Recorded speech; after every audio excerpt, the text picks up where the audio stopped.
Hello, I'm Oscar Carmona, owner of Healing Grounds Biodynamic Nursery located in sunny Santa Barbara, California. Today I'd like to talk to you about propagating herbs in a sandy medium. First, let's just talk about the purpose of sand in a medium for the purpose of propagating herbs. Sand provides a good amount of drainage so that the water and moisture is not pooling up on the seeds and subsequently drowning them or rotting them out. At the same time, a soil medium for propagating purposes also needs a certain amount of holding capacity. So you can use decomposed leaves, or you can use peat moss as I'm using here. And instead of sand, I have a product called vermiculite, and it's a white product that serves very similar purpose to sand, which is for drainage. We're going to use one of the easiest herbs to propagate from cutting, which is rosemary. Typically with any herb that you're going to propagate from cuttings, from stem cuttings, you want to take the tips of the plant, and usually as straight as you can get. 6 to 8 inches usually is a good amount, a good length to cut.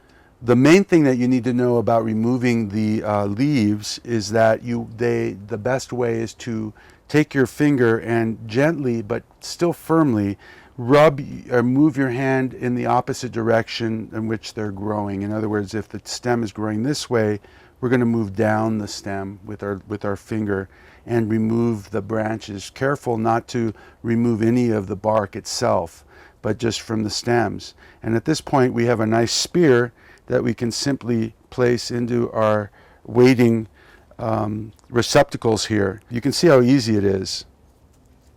Now keep in mind that not every one of these is going to take, so it's really best if you're going to require a certain number of cuttings that you do at least 2 to 3 times as many, so that you have plenty of opportunity to get the number that you're looking for.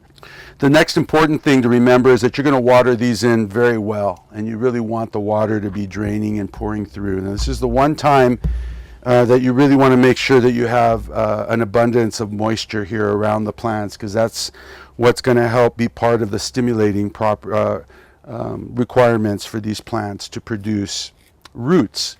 You can see here I've already got plants that have been placed, and this is a warming table.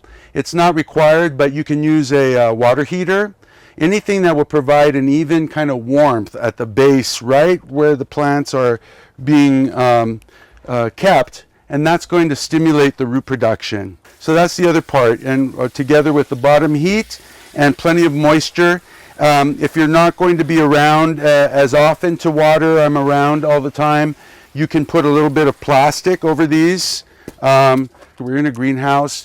It's not necessary for me to do that per se at this time of year, so I'm just monitoring these for moisture and a consistent flow of fish and kelp. In about 3 to 4 weeks, you can start to tug on the plants, and you will also begin to see some growth at the very topical growth at the very tips. So at that time, you will know that the plant has developed roots, and it's then a good choice to go ahead and plant those into separate pots. I'm Oscar Carmona for Healing Grounds Certified Biodynamic Nursery in Santa Barbara, California. Happy gardening.